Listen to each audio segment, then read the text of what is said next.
everyone, and welcome back to Tech Idea. Here we make tutorials on topics that might be helpful to you in one way or the other.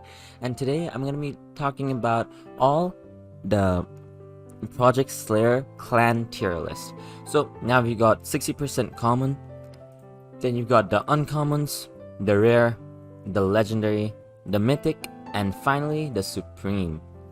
Now over here, obviously the commons, if you get anything that's common, you don't get any special perks. If you get uncommon, you get some special perk, like just a few.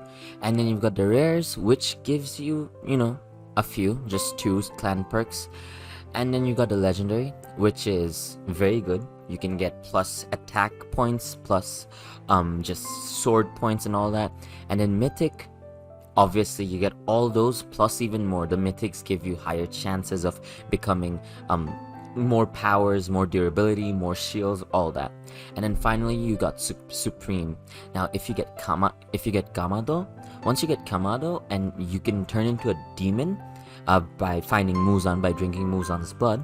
And if you turn into a demon by drinking Muzan's blood while you have the Kamado clan tag, you are invincible to the sun.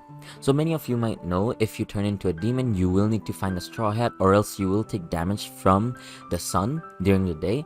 So getting Kamado is a very useful thing, since you won't be taking any damage during the day from the sun. And finally we have Agatsumo. Agatsumo is also amazing. This will give you every single perk. It's going to give you +4 damage for attack, for +4 for your sword. So if your sword does +8 14, this Agatsumo clan will make sure your sword does 18 damage. By sword I mean your katana. So that's about it. So I hope you can find this video. I hope you found this video helpful. If you did, please drop a like, and if you want to see more videos like this in the future, don't forget to hit that subscribe button as well as that notification bell. Thank you so much for watching. Bye bye.